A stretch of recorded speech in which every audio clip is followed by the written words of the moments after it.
Welcome to Zwida Media. If you're new to this channel, please subscribe. Don't forget to like, comment and share.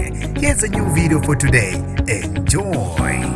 Abatutule basale enkundleni abasola abahlanu bebetholana phezulu namaphoyisa eNanda ngolesihlanu ebusuku. Ngibingelele ngiphinde nginamukele ezindabeni zezwide media. Igama lami ngosibonga konke wakandwane Motanda, ungangibiza intatheli ka YouTube.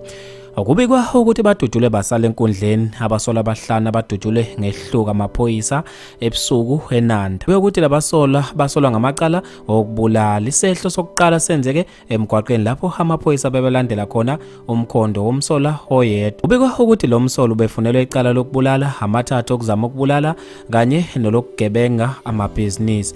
Uvulele ngenhlamvu emaphoyiseni evinjezelwe emgwaqeni. Kwaqala lapho ukudutshulwana kuchaza amaphoyisa statement. Akubikwa ukuthi esinye isehlo senzeke ngesikhathi amaphoyisa elandela umkhondo wabasola ngokubulala, ukuzama ukubulala kanye nokuqhekeza imizi. Amaphoyisa avimbezela abasolwa emakhotishi asemgwaqeni uDr Langa Libalele Road eNanda. Kubikwa ukuthi abasolwa bathe bebona amaphoyisa babe sebevulela ngenhlamvu bebhekise emaphoyiseni. Kufe abasolwa abane bedudulwa amaphoyisa ngenhlamvu. Amaphoyisa athola izibhamu ezintathu kulabasolwa ezingekho emthethweni. Alikho iphoyisa akubuya ukuthi lilimalile. Abantu babe nokuphawula okwahlukahlukene ezinkundleni zokuxhumana ngalo lolu daba olubajabulise kakhulu njengoba bethi sebekhathele ubugebengu. Mina njengentathela YouTube sengayiteta indawo ngithi awungibambe evidweni elandelayo.